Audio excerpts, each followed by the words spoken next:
Listeners, I have big news.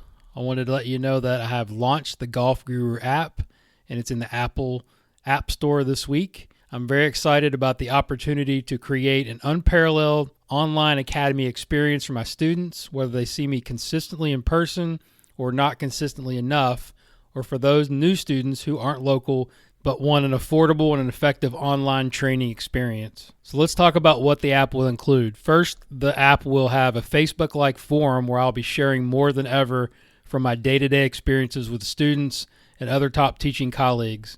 In addition, the Golf Guru app subscribers will be able to share their thoughts, experiences, and questions.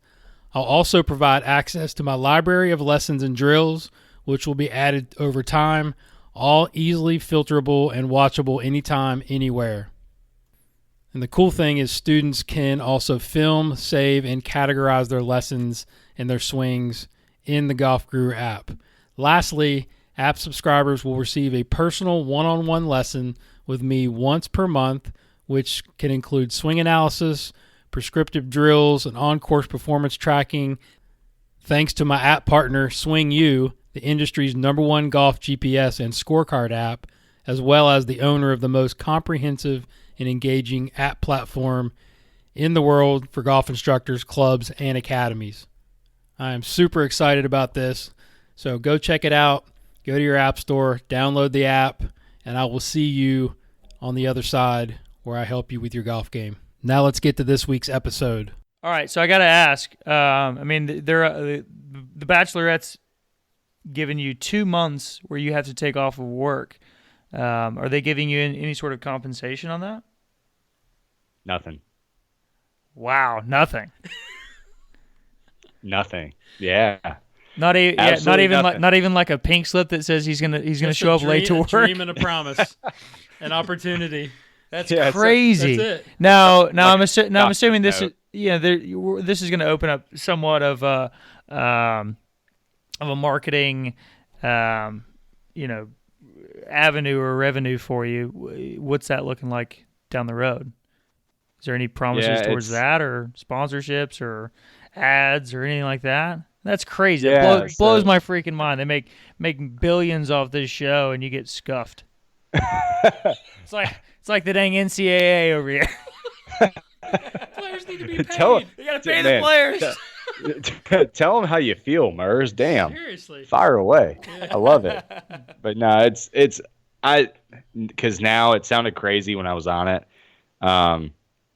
But they didn't pay us anything, and the reason for it is that they say the exposure post-show pays for itself, which, we all say it's BS, but now that it's happened, I can see how it could work out. And right now I've only got 2. They'll be coming in, one's in early August, another one's in late August. It's a Movement. It's a watch company and sunglass company. And then Brewmate, Murs. So back to the alcoholic comments. It's True. There you go. You need a partner in that one? Holler at me. Yeah. It's essentially a Yeti for a 12-ounce can. Cool. Because there aren't any for 12-ounce cans yet. Wow. So those are my first 2. So who's going to be the new Bachelor? Yeah, it won't be me. That might be one of them. It won't be me. You kidding me? They're not doing 2 Alabama people in a row. The country true. can't stand that. That's true. Yeah, that's way too many Bama fans, anyways, or Bama people. Excuse me, not Bama fans. Get out of Bama here, fans. man. But I don't know enough about the show, honestly. But I heard someone talking about a Bachelor in Paradise. It's like a post deal where like some of the top finishers they throw in a house on the beach or whatever and just let them duke it out. Is that something that could be in the future, or anything you could talk about or question? So it's already done filming. They offered it to me. I turned it down. What? Why? Yeah, because it was mixture things. I was still pretty beat up from the fact that I got dumped on TV. Sure. But also I was kind of tired of the whole, I guess, TV lifestyle, if you will, and was just ready to get back and be normal. It's not what you know, it's what you can prove. You know how to cut to the core of me, Baxter.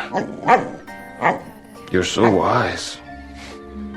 But like a miniature Buddha covered in hair. Now, before we do this, let's go over the ground rules. Rule number 1. No touching of the hair or face. Of course. And that's it! Now let's do this!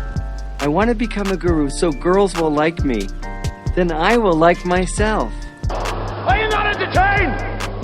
Are you not entertained? Is this not why you are here? What's up, everybody? Welcome to the Golf Guru Show. I'm your host, Jason Sutton, and I am the guru. That voice that you just heard in the teaser was that of my guest co-host today, my junior golf director and staff instructor, the legendary Seth Mers. Which brings me to my guest today, Mr. Garrett Powell. Garrett is the assistant PGA golf professionals at Shoal Creek Golf and Country Club in Alabama and is a fantastic young and up-and-coming star in our industry and just an awesome young man. You can follow him on Instagram and Twitter at rgarrettp.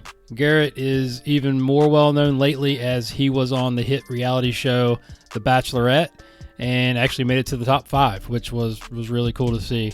I am not afraid to say that I'm a fan of the show, but when I heard that Garrett was going to be on this season, I was even more interested in watching. This was a fun interview where we get into our typical golf questions, but also Garrett opens up to a little behind-the-scenes look at The Bachelorette, which you don't want to miss. We even get into some questions from some of his fans, as my daughter Brittany and her sorority sisters at Alpha Gamma Delta at App State apparently are big Garrett fans as well. So we get their questions in there, which he was gracious to answer. And with the help of Seth, which is good friends with Garrett, we explore a variety of topics that I hope you all will enjoy. So let's go ahead and dive into this educational, fun, and entertaining conversation with Garrett P. Enjoy. All right, Garrett, welcome to the Golf Guru Show, man. I'm here with my co-host and one of your good friends, Seth Mers. How you doing, man? Thanks for coming on. Gents, thanks for having me. I'm doing good. So, you want to say something there, bro? What's up, G? Mers, see my man looking good as always. Yeah, thanks. Yeah, so this is going to be fun.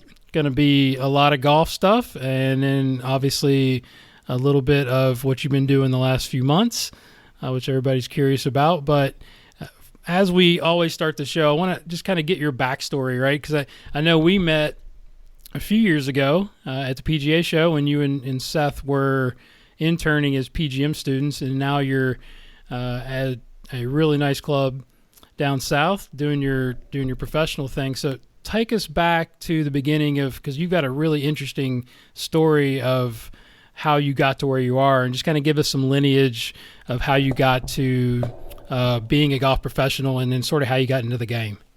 Yeah, so I always, played golf growing up, kind of here and there with my dad and my twin brother. And,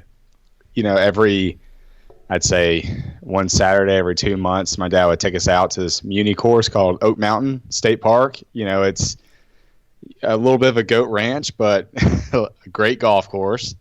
And whenever he got paid, he would take us to this course called Highland Park in Birmingham. And he always gave us the same speeches before we played, and it was always a great time. And just kind of loved it, but it was in the back of my mind at that point. Joined the high school golf team when I was a junior because I wanted to skip baseball practices, and I was able to skip like 7 practices a year playing golf. If I broke 48 on 9 holes, that was a good day for me. Now I was our number 3 man, so it tells you how good our team was. Solid. Yeah. But so played football, thought football was my future. Had a couple offers out of high school to play quarterback. And first game of the year, I broke my leg. Both those schools dropped me and just wanted me to walk on. They're out-of-state private schools, and I don't really come from the most wealthy of families, so we weren't able to do that. So I walked on at University of South Alabama, and it was a lot of fun, but just wasn't for me, man. It's for a lot of people, I realized I didn't love it like I should. But I remember after spring practices, I would go. Me and my brother shared a car. My brother would take the car and go to workouts, and I'd pick up my bag and walk across campus to a course called Azalea City. Man, I think it hosted like a PGA in 1950s, and it was actually a pretty good track. It was a city-owned golf course, but it's all I had. And one day I think I shot like 75, and I was like, "Oh my god, dude, I'm pretty good at this." And Your tour. I'm sure. Oh man, I think I gave myself like 5-foot gimmies and something like that. And so I was like, I want to pursue golf, and so I figured the only chance I had. And at the time, this was like at the peak of my parents and really my family's like financial struggles. And so I was like, I have to get a scholarship somewhere or else like I don't know what we're going to do. And so I called around schools in Alabama, called Coach Jennings at Central Alabama Community College. And he said, you know what, I don't have a spot open, but Coach York at Wallace State, just get the kid off their team. Maybe give him a call. And so I'll never forget it. I was a camp counselor at YMCA that summer, and I gave him a call, and we start talking about it, and he said, yeah, we did kick your kid off the team. How good are you? And I was probably like a 13 or 14 handicap at the time, and I was like, I said anywhere between a scratch and a 2. Nice. And he said, okay, well, scratch could help. I don't know about a 2, but if you're ever up here, let me know, and we'll play. And I said, Coach, this is what I want to do. Like, you just give me a date and I'll be there. He said, all right, come Monday. And it was a Saturday. I'm thinking, oh, shit. And so I show up, play at the time it's called Coleman Municipal. Now it's Cross Creek. And I was 1 under through 6 holes. God knows how. I have no idea. And so after hole number 6, I parred it. It was a par 5. He said, Garrett, I've seen enough. I'm definitely going to let you walk on the team. Here, play the last 3 holes with Silas, who was this high school kid who was playing with us. And he said, I'll give you a call in a couple of days. I was like, thank you, Coach. Really appreciate it. Yes, sir. And so what he didn't know is I finished double, triple. You're smoking mirrors, right, at the beginning? Never saw it. I was thinking, thank God. I don't know what happened, but Silas was probably like, who is this guy? But so he called a couple of days later and offered me a full scholarship. And the running joke is he offered a football player with golf clubs a golf scholarship. And so the whole year I blew up, man, and just shot in the 80s. And he told me the whole time I wasn't focused. And at the end of the year, I was like, Coach, to be honest with you, I'm just not that good. And but Seth and my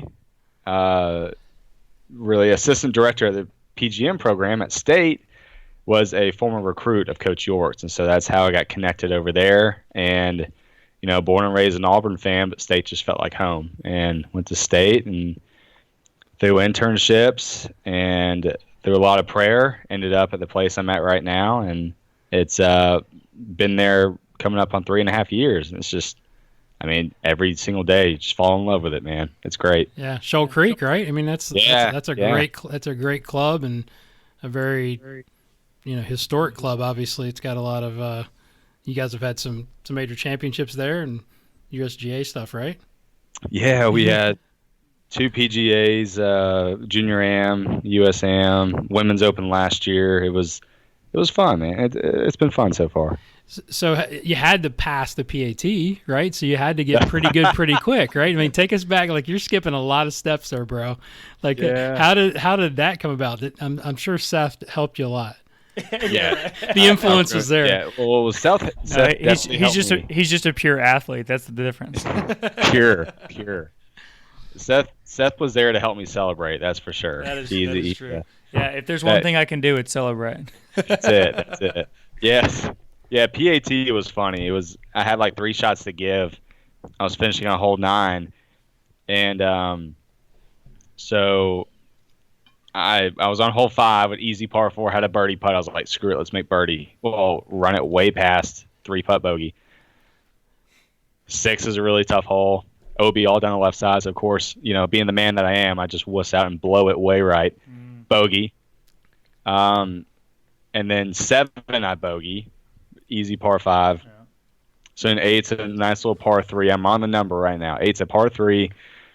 Make like a 4-footer to par that, and I'm like, all right, just don't screw up 9. And so 9's a par 4, water way left.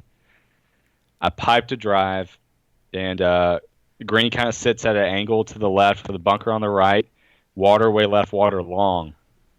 And so I hit, for some reason, maybe it was a flyer, I don't even know. I hit my approach shot really long, and I'm like, it's in the hazard. I just messed this up big time. Get there, it's somehow up. So chip it on the green, get a bad bounce, have like, it was actually about 20 feet, but over the years it grows to like 25, 30, 35. So it's a 50-footer, man. Yeah. No, but ball was in the rough, and I was like, I just blew it. This sucks. And so I was using my dad's old Ping Answer putter, and Loft and Lie were all jacked up on it, and I just rammed it. And it happened to go in the hole, and through my visor, through my putter. One of the drunkest nights I've ever had. Fist pumping. Yeah. Fist pumping. Man, jeez. Yeah, that was fun. Seth was there that night. We had a good one. So that was your first attempt? Yeah. First attempt. That's incredible. Like, that's big respect, right? Sure. I mean, how many kids are out there on the PAT tour? I mean, he did play college golf, though. Like, let's be honest. Yeah, come on, guys. You forgot about that. Yeah. I am a scratch. Yeah, you're a scratch too. I mean, that's no big deal. No, seriously, that's pretty incredible. Like how, like talk about. I mean, was there any things that? I mean, obviously you practiced hard. Like when you just set your mind to it, and I think that sounds like the type of kid you are. Is how did that come about? I mean, you had to get good real quick. It was just love of the game. Right. I mean, it's kind of one of those things where the benefit of a PGA golf management program like State or anything is you show up and there are kids who have done junior golf their whole life and who are just head and shoulders above you. And, you know, if you're a competitor, you look at those kids and you're thinking, man, like, I want to beat those guys someday. And so it really helps too, because the atmosphere we had is they really encouraged getting better. They encouraged having a golf professional that plays golf. And you know, I think it was, correct me if I'm wrong, Mers, but I think it was like every Friday we had some type of practice organized and like PDP. Yeah. You had to qualify. You had to play in enough tournaments, or else you were on suspension or on probation. And then if you didn't pass your PAT, you had to go through a PDP program just to make sure that you didn't get suspended. Yeah, it was stuff like that, and you know, every really Friday, and I had like the same schedule as I always went out there and just played 9 holes before going to the gym, before drinking it with Mers, you know. But it's just kind of part of it, man. Like, just golf was part of it. Everyone loved it, and you see these guys who are really good, and you just want to get better. Yeah, that's awesome, man. Yeah, and respect for like being as fit as you are and to be able to like still drink, because Seth doesn't look quite like you. I don't know what happened. Let me butt in on that one. So when Garrett and I lived together, it was Mers would get home at 3:00 from school, and it was immediate day drinking and a burger or whatever kind of fast food, and then Garrett's cooking up some sort of turkey burger on the frying pan and heading straight to the gym. It was always making sure that you had enough gym time to make sure that you had enough, you were able to drink. Yeah, dude, like I'm telling you, that's what it was. Like my Friday game was after golf, after we walked 9, I go work out. I think Mers would go back to the apartment and get ready to go out. Yeah. And then when I got back, they were leaving, and I would start like grilling chicken, because I knew, I mean, we've all been there. We've all gone out. We came home, just want to eat, right? Yeah. So I'm like, all right, if I grill chicken, then I'll eat chicken. That's well, then I'll start drinking, ride a bike to the bar, meet up with Mers and the boys. Yeah, he's getting his workout in before he even gets to the bar. That is like so smart. Exactly. College students out there need to pay attention to this. This is so good. So you had I'll never forget it. It was like an Indian, it was like a Native American looking water canister of some sort with like a strap on it, and he would ride his bike with that thing full of rum strapped to his back. he'd ride like, I don't know, maybe a mile, 2 miles from our apartment to the bars. And Garrett would show up and he'd chain it to whatever telephone pole there, and we'd see him riding home at night. Yeah, classic. Yeah, half the time it took Roger. You did. That's so good. Oh my god! Do what you gotta do. Yeah, funny. Absolutely. So talk a little bit about, because you've been, like you said, you've been at your current job 3 years. You did some internships. I know you did one at Quail, right, which is very close to us. So talk about a little bit of your role now. I mean, how much teaching are you doing? Are you what direction are you heading, like, in your professional career and what you learned? Yeah, so I'm doing really. What I like about it is that I have my hand in everything. I guess we all do down here. It's, we've got tournament prep, you've got junior clinics, you've got ladies clinics. I mean, you've got simple back office work, you got day-to-day operations, but you got times where sometimes you're on the first team managing and you're almost sort of being like a starter. And I enjoy mixing it up a lot. I would say 3 responsibilities that I have is, besides day-to-day, because I feel like everyone in the assistant role will have day-to-day operations, is number 1 is tournament prep, number 2 is teaching, number 3 is playing. And it's really cool because we've got people at work who all fill different roles. Like Brant, our other assistant, is a brilliant back office guy. I mean, this guy knows Golf Genius Jonas inside and out. He can figure it out, no problem.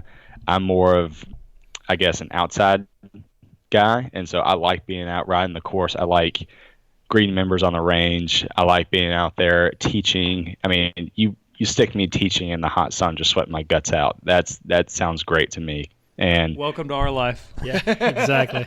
Yeah, I figure y'all can relate, right? Yeah, absolutely. Yeah. That's cool, man. I mean, so what do you see yourself doing in like 5 years? I mean, what's your ultimate goal as far as the business goes? I love the idea of the kind of the same thing I have now, but in the head pro position. A little bit more of a big picture as far as responsibilities go. I enjoy what I do, but it's definitely would be nice to have a little more control over things and kind of delegate. And that's what I enjoy about I like to use it as you get the rep professional, you get the teaching professional, you get the golf shop professional. And I kind of view my stance as I'm a golf shop professional. I mean, you'll see me in the shop a lot, but it's not necessarily where I'm actually based and what I'm doing. But I just like having my hand in everything. I really enjoy it.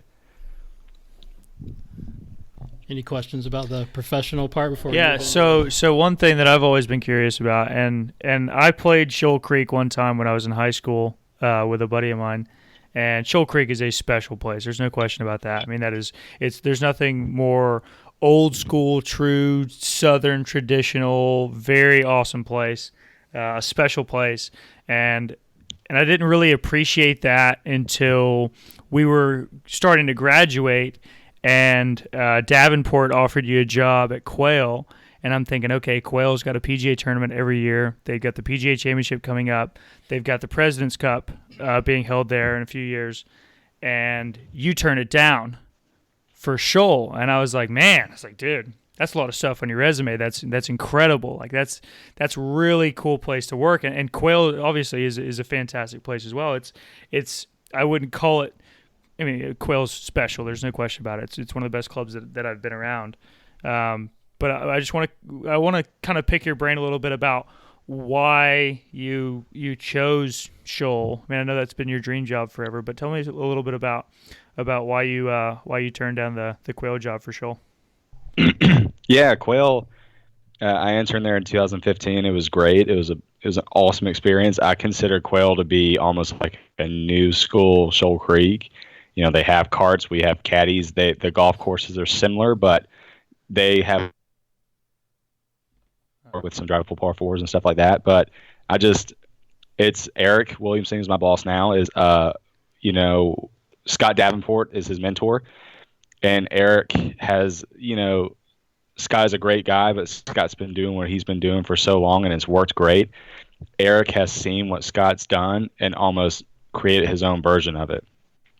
and it's a little more of a new school, a little more relaxed mindset. And essentially, when I actually accepted the Quail job first, and was going to go work there, but then Eric called and was like, "Listen, our lead assistant's leaving. Like, I need you. This is what you're going to be doing. You're not going to be sitting on the sidelines. You're going to be diving in." And just the fact that he was going to be my boss, Shoal in Birmingham, which is a place I've always loved, was going to be the spot I was working at, and the fact that I was going to be moving around, not just shop watching, and that was the biggest thing to me. And I'm sure y'all get it because y'all do it all day, every day. Money's a great thing to have, but the fact is, if you love what you do, then it really doesn't matter that much. And I just knew I would enjoy Shoal a hell of a lot, and that was it for me right there. Yeah, it's home too, man. That's special. Yeah. Oh yeah. So it's such a good fit for you, and I know you love it, and that's such an awesome place. We had the pleasure of a couple friends of us took a little football game day trip down through there, and we got to play Shoal. Yeah, that was a blast, man. Yeah, except for paying all that money for those tickets and watching us get our ass kicked against Florida. But that game wasn't too good, but everything else had some good highlights. But yeah, Shoal's an awesome place, man, and you're very lucky to be able to be there, and I know you're crushing it. I know you love it. Thank you, gentlemen. Well, y'all gotta come down. Y'all gotta come play it soon. Yeah. If you ever take time off of teaching, damn. No doubt. Yeah. We don't take days off. It could be. Yeah. It could be a fall deal. All right. So cool. So let's talk a little bit about your latest project that a lot of people want to know about, as I'm not afraid to tell the listeners that I'm a fan of The Bachelorette. Sometimes people are afraid to say that. I think because I live with two women, my wife and my daughter, kind of got me hooked on it, and my son, by the way. And then when I found out that you were going to be a contestant on the show, then I was even more. I was really wanting to watch it as well. So, what made you decide to sign up for the show? I heard that your sister may have played a big part of that. Yeah, my sister-in-law actually did. Okay, that makes sense. Yeah, so I was dating this girl from Atlanta, and kind of knew things were kind of heading towards the end of that relationship, but she beat me to it. She broke up with me, and it was, I think it was like 2 days after she broke up with me, my sister-in-law texted me and was like, "Hey, I'm going to sign you up for The Bachelorette." And I'm like, "Well, that's real funny, Jesselyn. It's not, great joke, man." Yeah. And she was like, "No, I'm being serious." I was like, "Okay, do whatever." And a couple months go by, I forget about it, and I'm actually drunk in a Lyft on my way to a kickball game, and I get a call from this LA number. Yeah, okay. Kickball. Yeah. I love that you had to take a lift to kickball. Hey, drink responsibly, everybody. Don't drink and drive. All right. Yeah, and I get a call from an LA number, and I'm thinking, this is freaking spam. Send it straight to voicemail. Middle of the game, I check my emails because I feel like, y'all get as golf pros, you're never really off the job or the Right. email chain. Yep. Am I back? Am I good? Yeah, you're good. Okay, cool. Yeah. And so I see an email saying this woman named Sandy, who is a recruiter, saying that, "Hey, like, we got your profile, and we think you'd be a great fit. Give us a call back when you get a chance." I'm thinking, holy crap. Yeah, it's real. Yeah. And I was scared to death to do it. I promised my sister-in-law I'd jump through the hoops and try to get on the show, but deep down I did not want to do it because it was so outside my comfort zone. But yeah, I actually, truth be told, I actually went on like a bunch of dates before the show. This is before I knew I was on it, but because I didn't want to be a chicken and back out. So I thought if I could find a girlfriend, that would give me an excuse to not officially back out. But yeah, no, nothing worked out, and I found out 6 days before I left. I left March 12th to go film, and found out March 6th that I was on it. And yeah, it was crazy. So tell us a little bit about the interview process. I know you mentioned a few things to me about how extensive it was, but just briefly, just cover the interview process and what it took to actually get on the show.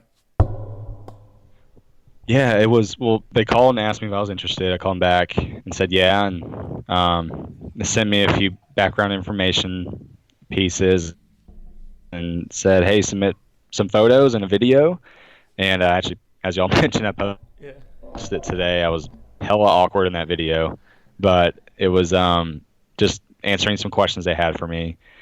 A couple more interviews, some more paperwork, background checks. Met with them face to face in Atlanta for an interview, and then they flew me out to LA end of January for a weekend interview. And yeah, it just at that point it was just a waiting game, and I think I was one of the last ones they selected. But yeah, that's basically it. It was a lot, man. It was a lot. Yeah. How long does the show actually last? Like, I know there's a lot of editing and whatnot, but like how much time did you have to like take off and commit to? So I was gone for 40 days total. Gotcha. Yeah, and filming ended May 11th was when everything ended. And so, I mean, hats off to those guys and gals. They it's a quick turnaround. It aired May 13th. I don't know how they did it, but it's That is cool. it was crazy. No cell phones, no TV, Yeah. no contact with the outside world. I actually at one point I lied and told them I needed to pay a student loan bill, but really I just wanted to call my dad, and so I called my dad and said what up, and got in trouble for it. But Yeah. Do you have to like sign a waiver saying that you won't talk to anybody or like give any of the like details out? oh yeah. Yeah, I bet there's like a huge. Yeah, it's a big NDA. It's a huge one. But it's everyone back home pretty much knows everything anyway, and there's enough information floating around there. People know what goes on, and so I just is what it is. I won't hold back. You got to know that Shoal Creek is a special place. If you're a golf professional and you take 40 days off work and you actually still have a job when you come back. I'm just as shocked as you are, man. But Eric, my boss, was I played him the voicemail, and he actually wasn't in the best mood, and our merchandiser wasn't in the best mood either. And so I was like, hey, this will be funny. And so I brought them into his office, shut the door, and played the voicemail for him. And you just saw him just like spark up. It was pretty. He was laughing. He was like, "You have to do it."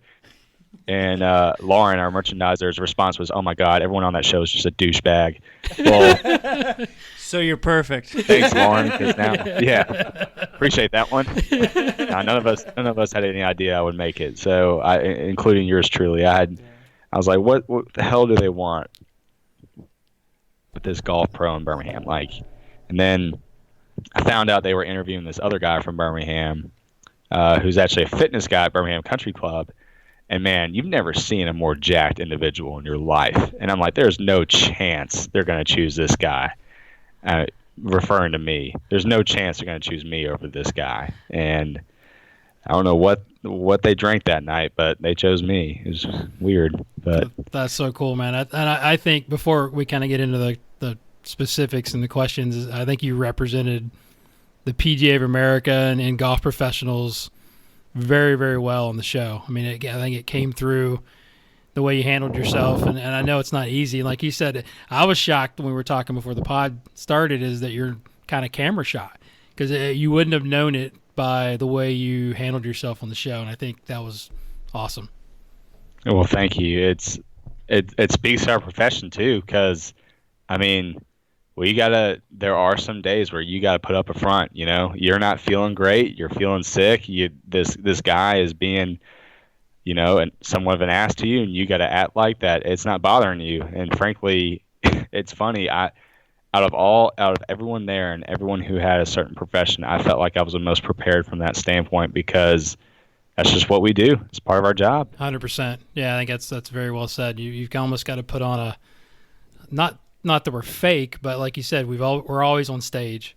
We're always trying to put up that sort of persona that gives our guests and our clients that 100% in that experience. So yeah, I think you're exactly right. And that was kind of leads me to my next question is, with that experience, what did you learn about yourself? And did you have some time to like reflect afterwards and say, hey, this sort of allowed me to maybe come out of my comfort zone, or was there anything that kind of jumped out at you that you think will help you in the future? Yeah, of course. I'll start by saying anyone who's ever thinking about doing this, definitely do it. It's a crazy experience on both ends of the spectrum, but you will learn a bunch about yourself. And I learned that I'm the kind of person where I feel like sometimes I get so involved in service that I kind of forget who I am from a little bit. And it helped me realize who Garrett is and what makes Garrett tick, what makes him angry, what makes him happy, kind of thing. And it helped teach me how to deal with some types of people. It helped teach me about other people from different cultures and how they tick. And I mean, because you got guys from all over on that show. And the way I saw it was there were 31 of us total. That means there are 30 people who can teach me something that I probably don't know. And that's the way it was. You just had such a diverse group of guys, and it teaches you can be friends with anybody too. And I mean, in the beginning, especially, we were all friends, and we had each other's backs. If you watched this season, that one individual stood out, but the rest of us. You're leading me to my next question. Yeah. I thought that was super interesting because one of the things that you pointed out to me, because I mean I was in your ear about it every episode I was watching it, and I thought that was interesting how you said that you were boys with almost everybody on the show, obviously except for a certain individual. How has your relationship with those guys stood up after the show's gone? Oh man, we're still boys. We're in an Instagram group message talking shit to each other like almost on a daily basis, and that's awesome. I mean, they're all great, and we all have a respect we all feel like it's crazy too because we're only around each other for about a month, right? But in that environment when there's no distractions, there's no cell phones, TV, you're forced essentially to tell people how you feel every single day.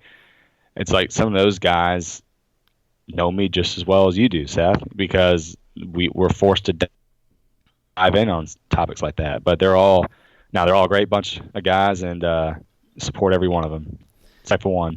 Yeah, and like last night was the guys tell all, and I hate to give this guy any more time than that he's already kind of sucked up in the show. But talk about Luke P, and then how you would describe that guy and then how he played into the kind of the show dynamics with your group that seemed like the rest of the guys were really good dudes. Yeah. It actually probably pissed production off a lot that we were so tight with each other. And but Luke's a guy that, he's 23, 24. I just think he's a young guy, and he made some very questionable decisions. Some of them you saw, some of them you didn't see. But I just think he was raised in an environment where no one stood up to him and no one told him that it wasn't okay. He was kind of babied. And this was the first, you get a bunch of type A guys in the house, something's going to happen. And so this was the first time where he'd really been in an environment where someone stood up and told him that wasn't okay. And it played into the show's hands perfectly because I'm the kind of guy who, if I think you messed up, I'm going to tell you. And in return, I hope you tell me because I can be stubborn. Sometimes I don't see it initially. But if I have someone else tell me, that helps me realize, okay, hey, Garrett, you messed up on this. And so just naturally, I bit my tongue at first, but it came to where he kept doing stupid crap. And I just, I wasn't okay with it. No one else spoke up about it at first. And so I felt like I needed to. Yeah, you definitely kind of headed up that regime a little bit against him, but it had to happen, right? And it was interesting. Yeah.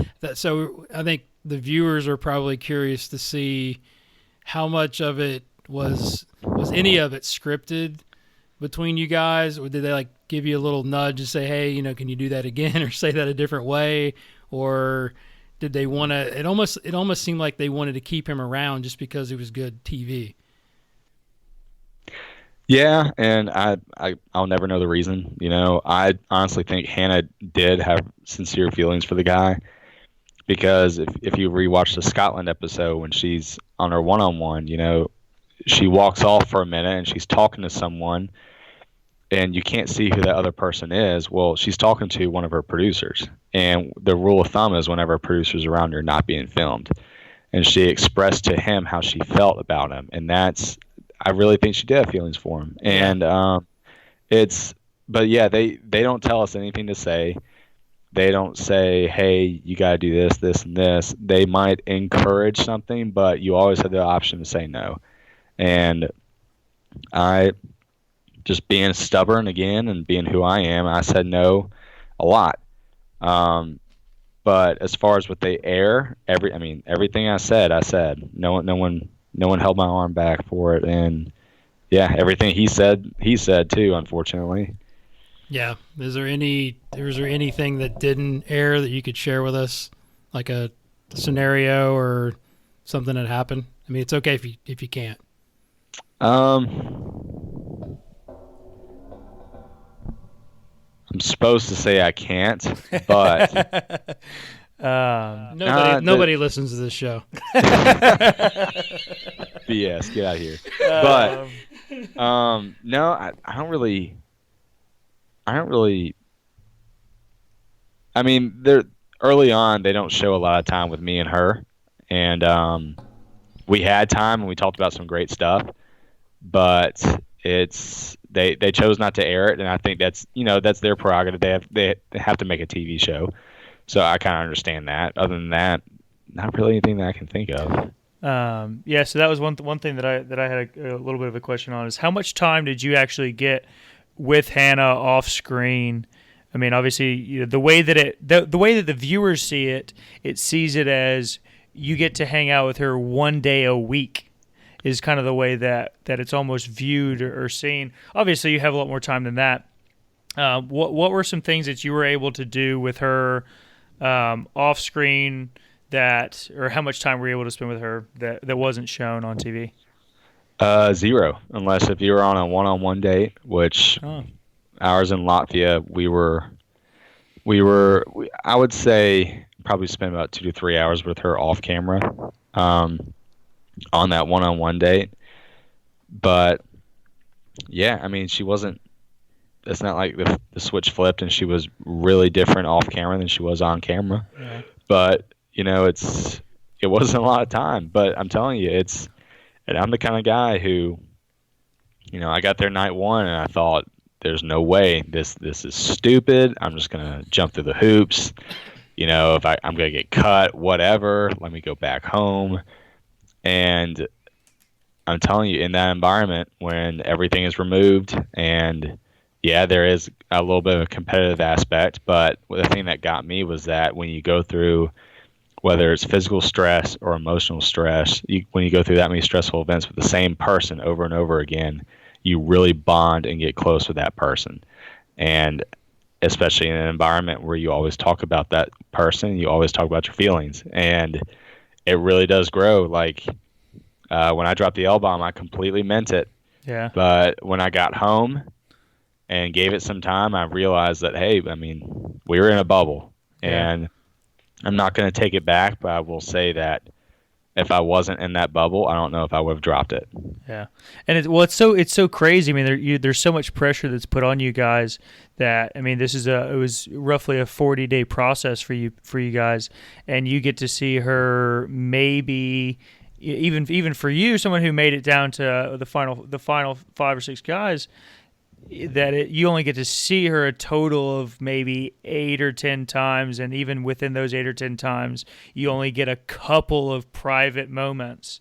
And so it's got to be so crazy and difficult and put a lot of pressure on you to by the end say, okay, I want to marry this person that I've really only had a total of maybe 15 interactions with in the last month. That's just crazy, right? Yeah, and my goal wasn't, I mean, as things progressed and I realized I did have feelings for her, my goal was, okay, let me make it to fantasy suites because we're off camera, we can talk without anybody else there. And I was going to tell her that if you're looking for someone to propose, then you got to send me home because I'm not going to be ready for that. I did tell her that I loved her, and I didn't mean that, but by no means was I going to propose. And obviously I didn't make it that far, but, you know, it all works out in the end, right? Yeah, and that just seems like reality, right? I mean, I know it's a show, but like Seth said, it's different. There's no way you can, or not say no way, but to fall in love with somebody that quickly has got to be crazy. Yeah, it's going to be difficult. But to have feelings for her and to progress as a couple, I think that's totally doable. That seems like where you were at, and I think that's why you seem so much more real than the rest of the guys that were just going to drop the L word just to stay on the show.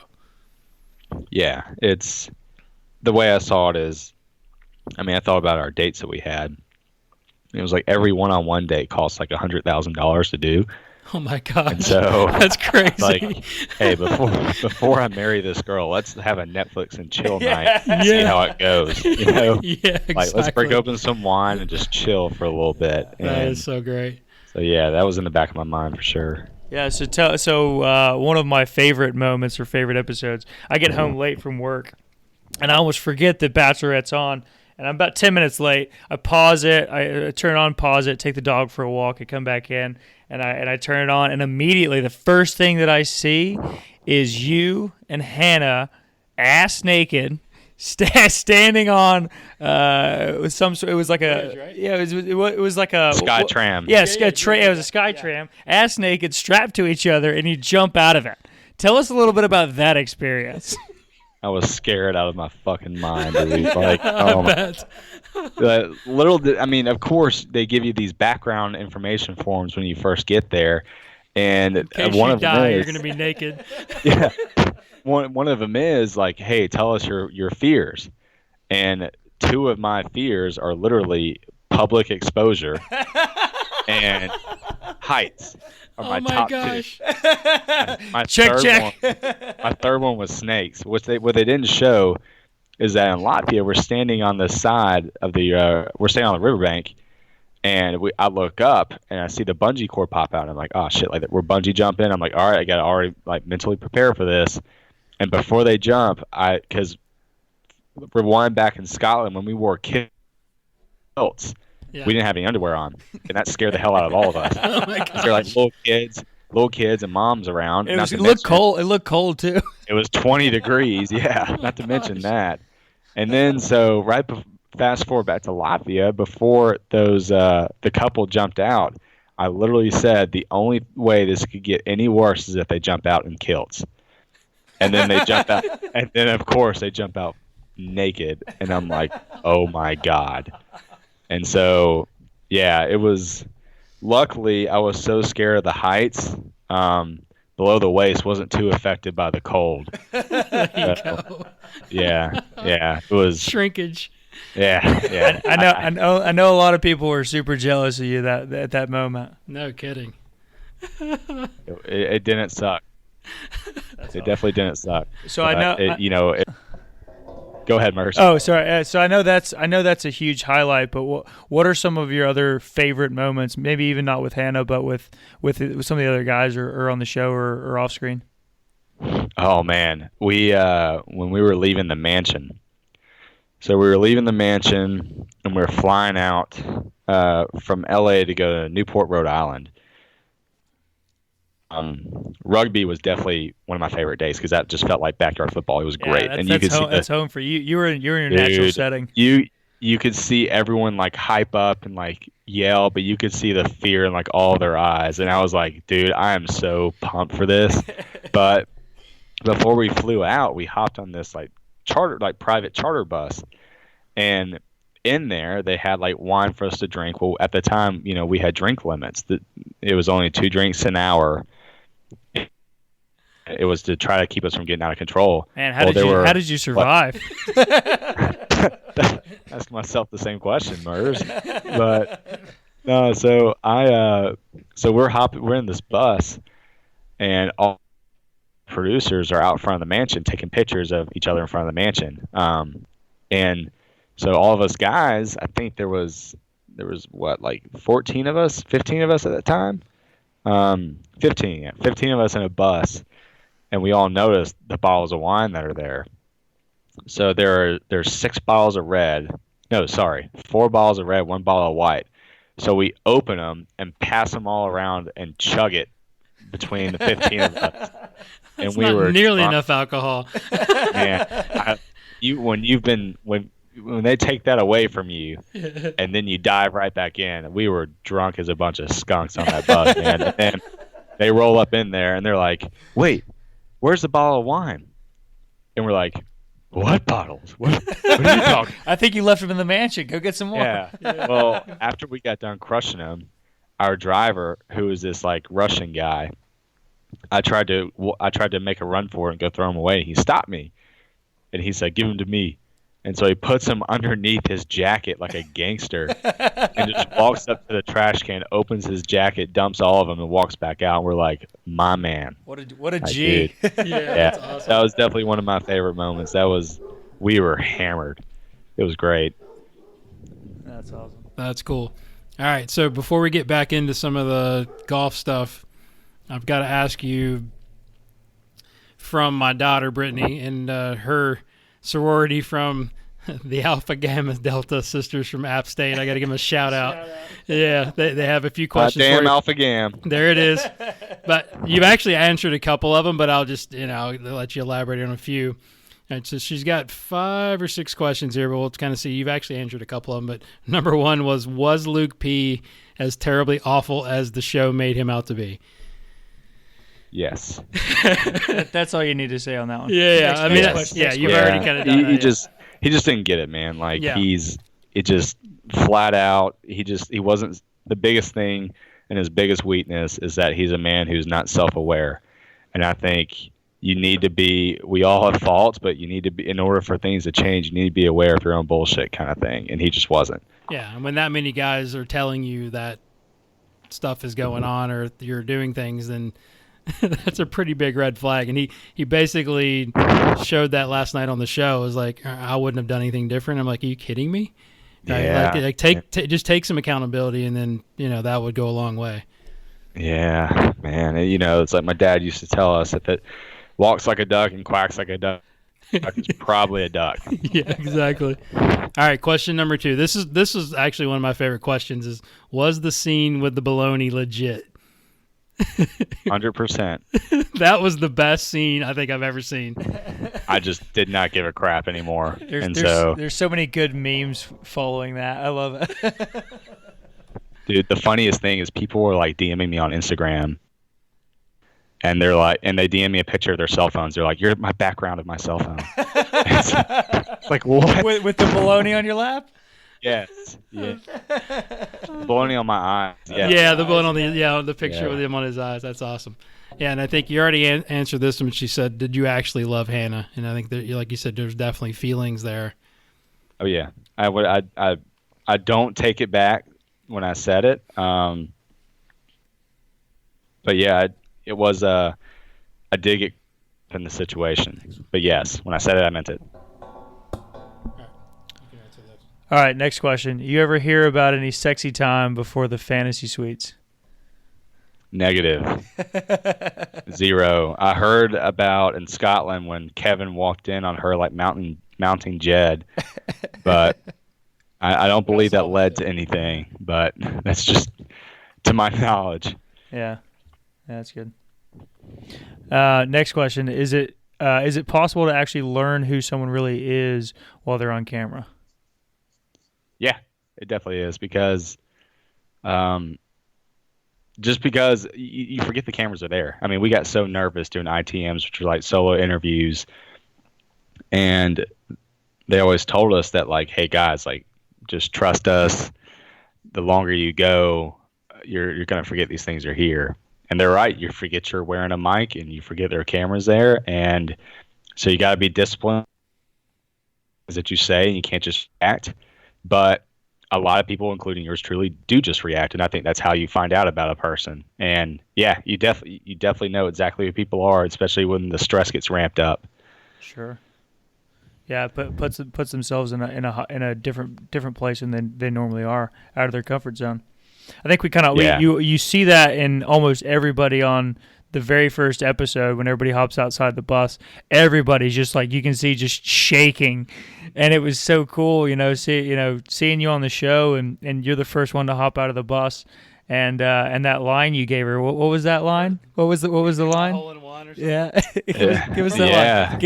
Give us that line for all the golf pros listening. All right, pros, listen up out here.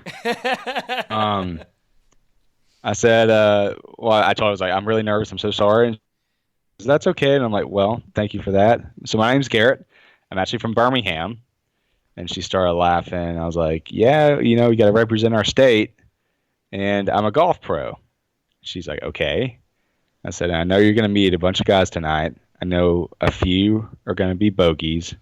But I want you to know I'm going to be your only hole-in-one. Yeah, dude. I swear to God, that was that was literally the first time that I've ever watched the show. And, I mean, obviously, I was like, my boy's on it. Like, obviously, I'm going to watch every one of them and watch them multiple times. And only a few times in my life have I been in a room by myself and a TV jumping up and down. it's usually when Dak Prescott's crossing the goal line, but one of the multiple times was like, yeah, it's my boy, like, let's go, come on, dude. It was like we're in a hotel before that, and I knew what I was gonna say, and the whole day, I kid you not, I closed the curtains in my hotel room, rolled the wheelie chair by my door, and practiced getting out of the limo and saying that line over and over again. And I still almost butchered it too, because I got out of the limo and I was like, oh crap! Like what was I gonna say? Something about golf? I don't really know. But they obviously they did that little the preview of a few of the guys that obviously ended up making it pretty far before the first episode. And even those guys, they're shaking in their boots. You had a couple of the few little clowns or whatever, like that one guy that popped out of a box or whatever. Y'all are all peeking through the door, and I can actually hear you. He goes, "Is that guy in a box?" or something like that. I'm like, "Yeah, it was Garrett." Let's say that. And but it's just funny because like even the guys that are there and do very well and are clearly there for the right reasons and all that sort of stuff. They're all so nervous. You can just tell. It's kind of fun. It's kind of fun for us to watch because you see that they're human. It's not actually completely scripted. They're not professionals. These are just normal people that are actually on the show. And so it's really cool to kind of. It's been unbelievably awesome for us to get a little bit of a backstory on you and get to kind of see the behind the scenes and understand that nobody on the show is perfect. None of those guys have really been prepped for TV time on such a global scale. And so it's really cool to be able to see that, it's just normal people, and it's not completely scripted, and it's not, producers, chewing down your throat on things to say and what to do. So it's kind of cool that the show to actually hear that there's some validity behind the scenes. Yeah, and that's something I didn't really expect too. I thought it'd be very scripted, and it wasn't. And post show, it's something I didn't expect because the way I view it is, I'm not LeBron James. I'm not on TV because I have a skill set. It takes zero skill to be on that show, zero. And so I never understood why. Like now people would come up and like, you get these high school girls who, when they see you, it looks like they're looking at Santa Claus for the first time. And I never understood that, but I think it is because, we all just normal dudes plucked out of daily life to try to pursue this one woman. And I think it kind of plays in our favor a little. And I get it now. It's, I didn't get it at first. yeah, we're all just normal guys. None of us know what we're doing, but we're trying our best, kind of thing. Yeah, and so I got two more questions. We're going to move on. I promise you're going to be off the hot seat. But how much did you know about Hannah like prior to the show? Like, was there? I know I'd read some stuff and I'm doing my research that you knew that she grew up or lived near you, I think. And was there any other information given to you? No, I mean, I saw her because one of like the 2 or 3 episodes I ever saw of the show was during Colton's season of The Bachelor, when I was with my girlfriend at the time, and I saw there 2 girls from Alabama, and that's basically all I knew. I knew one was from Birmingham and one was from Tuscaloosa, and as soon as people found out I was interviewing for the show, of course, people come out of the woodwork. She's like, "Oh my gosh, yeah, I went to school with Hannah," and that's basically all I didn't know anything else. Cool. Yeah, it's crazy. He had to go grab a glass. Oh yeah, I'm not gonna turn down a good red. There you go. There you go. Yeah. There you go. This episode's sponsored by the competitor. So we always ask. So what are you drinking right now? Man, I can't do, as you know, Merz, I can't do beer. Yeah. I can't really do wine. So I've carbs. got.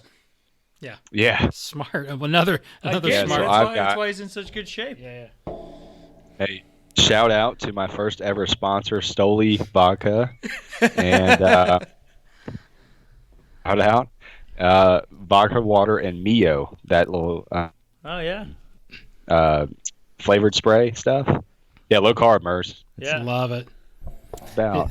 Yeah, so that kind of leads me into my next question. Is I know you're big into fitness, and your football background probably led yourself to working out and how important it is to stay healthy. Like, who instilled that in you? And then take us through like a typical week for you in the gym. So had this friend named Tyler Bass. He was kind of first person in our friend group to start really working out and lifting, and we saw the impact on him.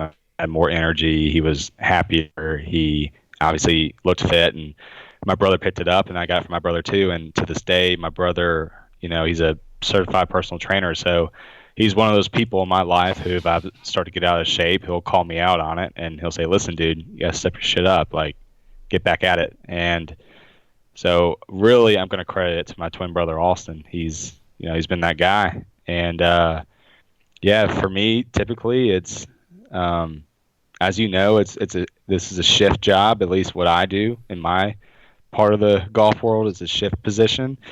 So I always do 2-a-days. I'll do 20 minutes based off the schedule. I'll either do 20 minutes of cardio in the morning and then work out in the afternoon, followed by 20 more minutes of cardio, or I'll do it reverse. I'll work out in the morning with 20 minutes of cardio and then cardio in the afternoon. And I like to really I don't really do any heavy lifting anymore, but it's more so for reps, because I find that it's easy to maintain flexibility when you raise the rep range. And whether it's afternoon or morning, whatever session, just doing cardio on, I'll make sure I stretch, because I get really tight in my hip flexors and quads, and that really it causes my hips to stall in the golf swing, and it just bad things happen. And so that's the one thing some people say it doesn't help working out. I wouldn't necessarily agree with it, but if you don't stretch, then it doesn't help at all. Right, you got to stay mobile, right? Part. Yeah, big part. Cool. Thanks for sharing that. That's important, because I think it's as you get older, as you get to my age, it's huge. I wish I would have started a lot earlier. So, you're definitely on the right track with that one. So, take us back to, I always ask this question, and it's cool to have a young coach or a young professional on, as I've had mostly guys that are, a little bit more advanced in their careers. Is if you had to give advice to, let's say, yourself in PGM school, or a young coach coming out to say, what advice would you give somebody that's getting into the business? Like, what steps would you have them take? Is there anything that you've learned in your, time, coming up through the business that you would say, hey, you need to do this, or maybe I would have done this different? Yeah, I would say really things, I guess. One is find what you love about it. There's a reason why people love our industry, and it's all for different reasons. And there's no wrong answer to it. Number two, once you find what you love about it, a mentor in that area and find someone who can teach you about everything. And number three is you don't know anything, and don't think you know something, because you probably don't. You're that young. And that was something I was guilty of. I thought I knew everything about the golf swing until I started shadowing people like, VJ Trolio, Scott. I came and shadowed you and Mers one day, and you just Chuck Cook when he had a clinic out. I mean, fact is the easiest thing to think, because you can hit a easy fade off the tee, is that you know everything about the swing, but you don't, and always learning. Yeah, that's really good. Yeah, shout out to the mentor. I know that we've had some good mentors growing up. That's the mentor question. And I'm sitting right here next to one of the best in the biz. It's so important to find a mentor that cares more about your career than they do theirs. It's special and something that you got to hold on to. I know that Scott Davenport's a good one for you, and I know Eric obviously is a huge one for you, and it's very cool to have those kind of people in your life. And that leads to the next question that we have for you. Who have been your mentors or influencers in your career and your life, and what have you learned from them? Yeah. I'll start with Eric. And Eric's been my lead mentor through all this, and it's just I've learned balance is probably the biggest thing I've learned from him. The guy's got 5 kids, about to have his 6th. Wow. He is director. Yeah, he's a director of golf. Yeah. Shout out. Yeah. Mad prop. Yeah, he's about to have his 6th, and he played today, and I think he shot 68 today. Yeah. And it's all about balance, and it's all about understanding your schedule and breaking it down, and not really leaving any time for bullcrap for the most part. He's definitely shaped who I am as a golf professional. Scott is another one for sure. He's very old school, but Scott is one of the best guys you'll ever see at professionalism and customer service. And it's that's where Scott and Eric differ a little bit. Eric is very detail oriented, which is great. But Scott is the kind of guy where, if the customer's happy, it doesn't happens kind of thing. And that taught me a lot, because, from a club standpoint, Quail is a much more, and I don't mean this in a bad way, but needy club, in that the members expect a lot more, and you better give it to them kind of thing. And that working there was kind of like getting thrown in the fire and seeing how you'll react. And that's something that Scott definitely really, really helped me out with.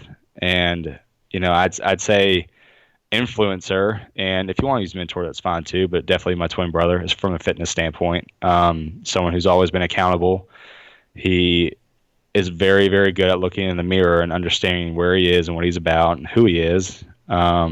While he's one of those guys who isn't afraid to call me out on my bullshit, which is something that I need and appreciate. And, those are probably my 3. If I'm out at a bar, Mers, you're right there with me. Dude, come on now. Jesus Christ, everybody thinks I'm an alcoholic. Where's the closest AA meeting? Jesus, I got to get there fast.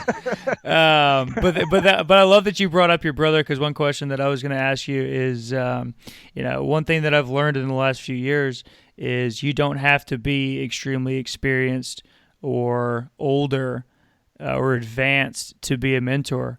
One thing that I've really enjoyed, and one thing that Jason's taught me very well, is you're never too young to be a mentor either. And so that's cool that you brought up your brother, because obviously, being someone in their late 20s, the fact that you can hold someone accountable and be there for them every day. You're never too young to be that, not necessarily father figure, but yeah, certainly a mentor is very cool. I love that.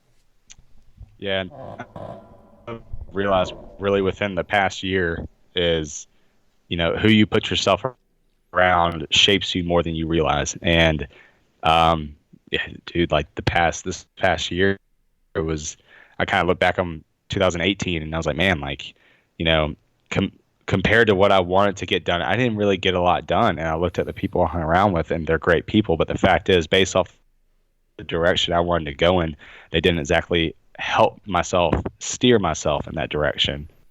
Yeah, that's and I great. think that's a big part of it too. Yeah, absolutely. That's great self-awareness, because I think it's super important. And I talk to my guys about that, is the people you surround yourself with, whether you believe in what they're doing or not.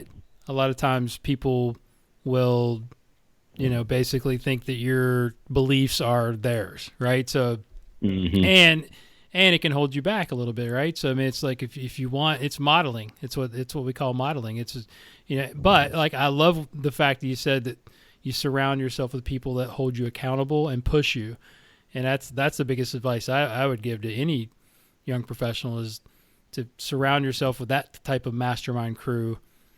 And that can be that's where the mentor thing, like, it's not an age thing, it's not an experience thing, it's who you surround yourself with. So friends of yours can be mentors in a very non-competitive way. And I think that's a great point that you made there. Yeah, of course. And it's, back to the people you surround yourself with, I actually had a talk with a friend a couple months ago, and just because you choose, it just means your goal, it doesn't mean that they're necessarily a bad person. It just means that your goals might not align.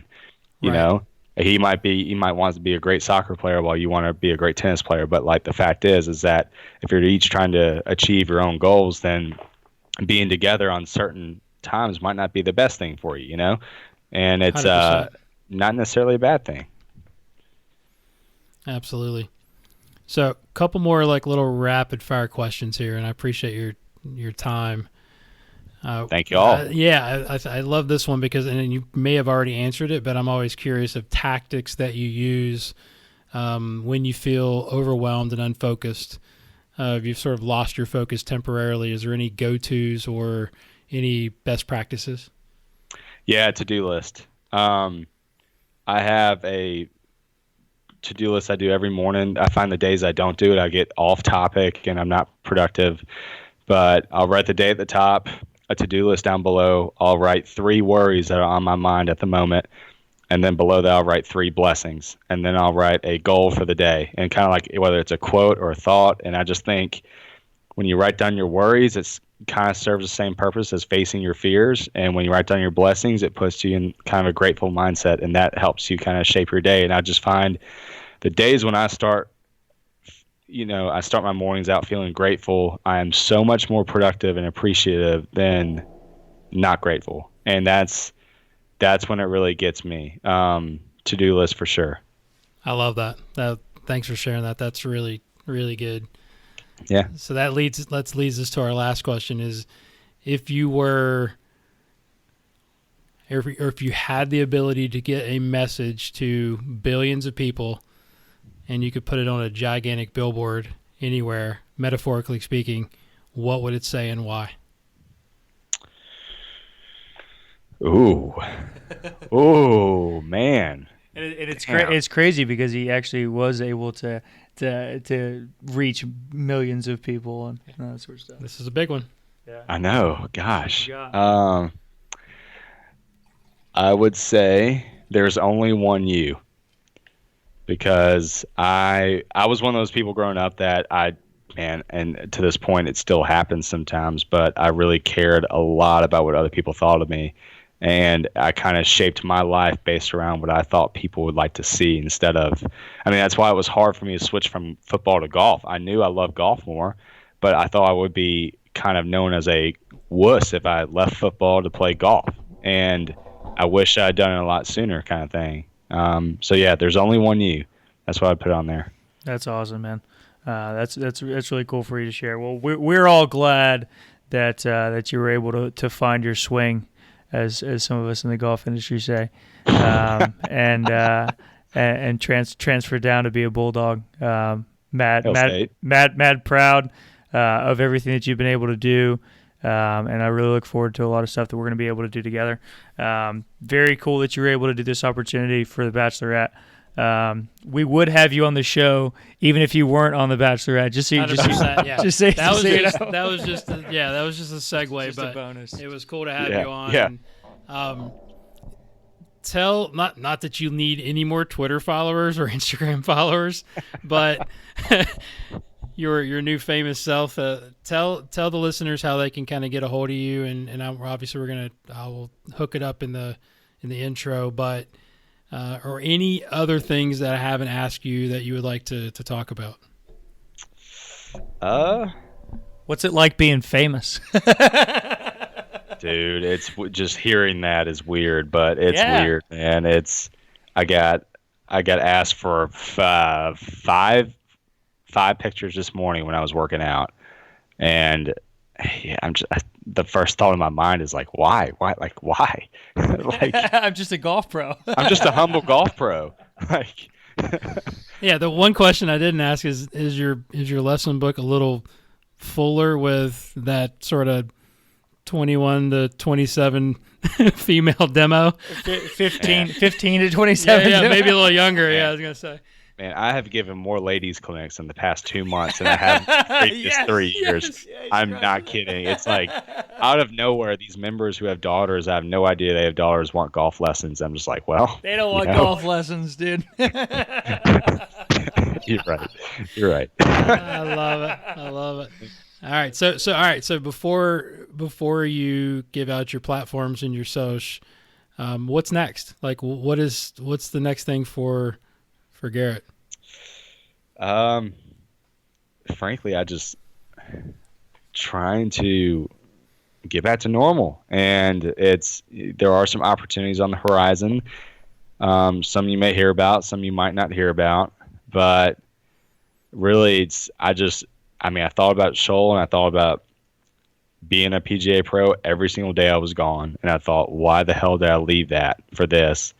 And it was just because I was so uncomfortable, but I also realized that we were very lucky to do what we do. And I love doing what I did, and I got kind of a newfound appreciation and love for it. And I'm just going to enjoy the day-to-day grind of waking up, getting better, and doing whatever I can at work. And, I just love it too much, man. And the show helped me realize it. That was another blessing. Yeah, I'm sure it's going to open up a few opportunities, as you probably can't disclose. So best of luck with that. Thank you. And thank you so much for coming on the show. So give everybody your social handles so they can reach out and give you a social wave. Yeah, crew. So at @RGarrettP is my Twitter, and at @RGarrettP is my Instagram. Good content. The R stands for Ray, by the way. Yeah. I came out of the womb so fast, it was like a ray of light. That's what happened. Come on. Boom. How many times have you given that line at the bars? Too many to count, Seth. Oh, my God. That's awesome. What a great way to close, man. So, yeah, thanks again for coming on, man, sharing your insights and being so free with your information. And we will be keeping an eye on your career, and I'm really proud of what you've done so far and how you're progressing. And anything that you need, I'm here for you, brother. Thanks, guys. That was a blast. I'll come see y'all in Charlotte here pretty soon. Absolutely. Yeah. Do it. Love you, G. Go Dogs. Love you, Merce. What's up, everyone? Guru back here again with a couple of things before you jump off. First, big thank you to Seth for co-hosting and Garrett for coming on the show and sharing his story and some great insights into how we can all get better, and also for the behind-the-scenes tour of The Bachelorette. You can follow Seth on social at Seth Mers Golf, and follow Garrett at @RGarrettP and give him a social wave. You can follow me and reach me on the Twitter or Instagram at GolfGuruTV. That's at GolfGuruTV. And make sure you go to your app store and download the Golf Guru app. I'm very excited for this project, and I think all you golfers out there, or teachers alike, are going to get a lot out of it. Also, check out my website, golfgurutv.net, where you can find videos, articles, and more information on my teaching and coaching. And follow me on IG because I'm putting a lot on my IG stories lately, some behind-the-scenes stuff of what I'm doing on my day-to-day lessons and stuff that I think coaches will enjoy. If you have any questions or comment, you can email the show at golfgurushow@gmail.com or just hit me up on the DM like most of you do. And thank you so much for everybody reaching out, letting me know that you're enjoying the content. It's going to keep coming, and I really, really appreciate it. Music is by Zach Mullet, aka Cutta Beats. Leave me an iTunes review. I don't get enough reviews and probably don't hold you guys to task enough, but it'd be cool to get a rating. Give me a 5-star rating. That would be awesome. And as I leave you with the infamous Jim Rohn quote, make sure we study, make sure we practice, and make sure we teach, and then ultimately pass it on. I'll talk to you next time. Thanks so much for joining me.